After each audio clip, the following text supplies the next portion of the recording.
Hello friends, this is Mamta and I welcome you all on my YouTube channel Chem and Vibes.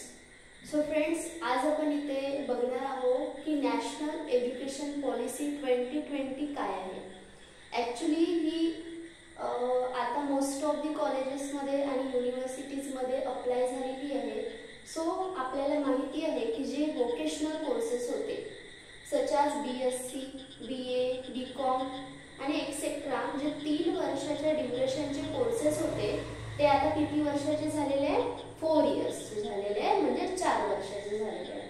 आता नेमकं याच्यामध्ये काय बदल झालेला आहे? जुना 3 वर्षाचा कोर्स आणि नवीन 4 वर्षाचा कोर्स याच्यामध्ये डिफरन्स काय आहे ते बघणार आहोत आपण. ओके, सो याच्यामध्ये किती वर्ष असणार आहे? 4 वर्ष असणार आहे. जसं तुम्हाला फर्स्ट इयरला फर्स्ट अँड सेकंड सेम असणार आहे, सेकंड इयरला थर्ड अँड फोर्थ सेम असणार आहे, थर्ड इयरला फिफ्थ अँड सिक्स्थ सेम असणार आहे आणि लास्ट इयर म्हणजे फोर्थ इयरला सेवन्थ अँड एट्थ सेम असणार आहे. सो याच्यामध्ये काय आहे, जसं जुनं 3 वर्षाचं जे वोकेशनल कोर्सचं ड्युरेशन होतं, ओके, त्याच्यामध्ये तुम्हाला काय करावं लागत होतं? 3ही वर्ष 6ही सेमिस्टर कंप्लीट केल्यानंतर तुम्हाला स्पेसिफिक डिग्री भेटत होती. पण याच्यामध्ये तसं नाहीये. जसं तुम्ही फर्स्ट इयर कंप्लीट कराल म्हणजे फर्स्ट अँड सेकंड सेम जर पास झाले तुम्ही तर तुम्हाला एक सर्टिफिकेट दिलं जाईल. ओके, नंतर जर तुम्ही सेकंड इयर कंप्लीट केलं म्हणजे थर्ड अँड फोर्थ सेम जर कंप्लीट केलं तर तुम्हाला डिप्लोमा दिलं जाईल. नंतर जर तुम्ही थर्ड इयर कंप्लीट केलं म्हणजे फिफ्थ अँड सिक्स्थ सेम जर कंप्लीट केलं तर तुम्हाला नॉर्मल BSc ची किंवा BA ची किंवा BCom ची डिग्री दिली जाईल. अँड लास्ट इयर जे आहे जे रिसर्च ओरिएंटेड आहे, ज्याच्यामध्ये तुम्हाला या 3ही वर्षांमध्ये 75% आणणं गरजेचं आहे. म्हणजे ॲग्रिगेट तुमचा 75% असला पाहिजे तरच तुम्हाला या फोर्थ इयरला ॲडमिशन भेटेल. आणि तुम्ही जर फोर्थ इयर कंप्लीट केलं म्हणजे 7th अँड 8th सेम जर कंप्लीट केलं तर तुम्हाला BSc इन ऑनर्स अशी डिग्री दिली जाईल जी राहणार तुमच्या मेजर सब्जेक्टची डिग्री. म्हणजे तुम्हाला इथे एक मेजर सब्जेक्ट घेऊन 4ही वर्ष स्टडी करावं लागेल.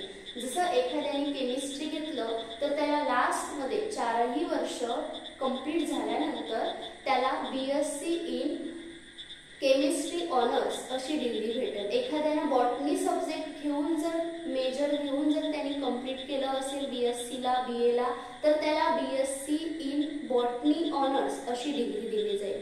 ओके, सो याच्यामध्ये एक फायदा तुमचा असा आहे की तुम्हाला इथे multiple entry and exit option आहे.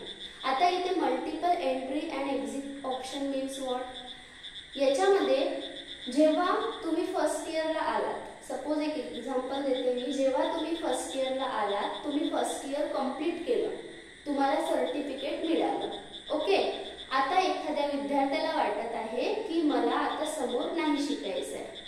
ओके, त्याची घरची कंडिशन बरोबर नसेल और एनी रिझन त्याला वाटत आहे की मला समोर नाही शिकायचं आहे, मला एखादी जॉब करायची आहे, तर तो हा सर्टिफिकेट घेऊन काय करेल? जॉबसाठी अप्लाय करू शकतो.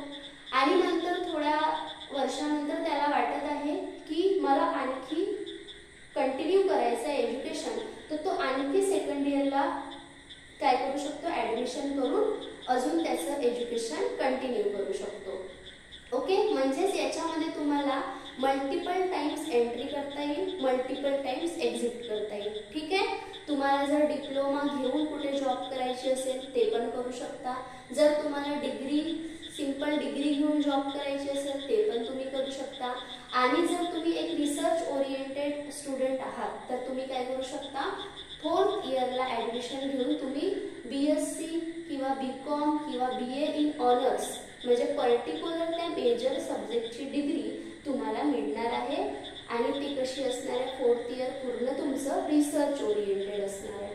ठीक आहे, सो मला वाटत आहे की तुम्हाला 4ही वर्षाचा क्रायटेरिया समजला असेल. यानंतरच्या व्हिडिओमध्ये आपण बघणार आहोत की जर एखाद्याने मेजर घेतला तर त्यांना कोणता सिलेबस असणार आहे, जर एखाद्याचा OE आहे तर त्याचा कोणता सिलेबस असणार आहे, मीन्स जे काही तुम्हाला डिस्ट्रीब्युशन दिलेलं आहे सब्जेक्टचं त्याच्याविषयी आपण नेक्स्ट व्हिडिओमध्ये बघणार आहोत. So thank you so much for watching this video. Like करा या व्हिडिओला, खूप खूप शेअर करा आणि माझ्या चॅनलला सबस्क्राईब करा. Thank you so much.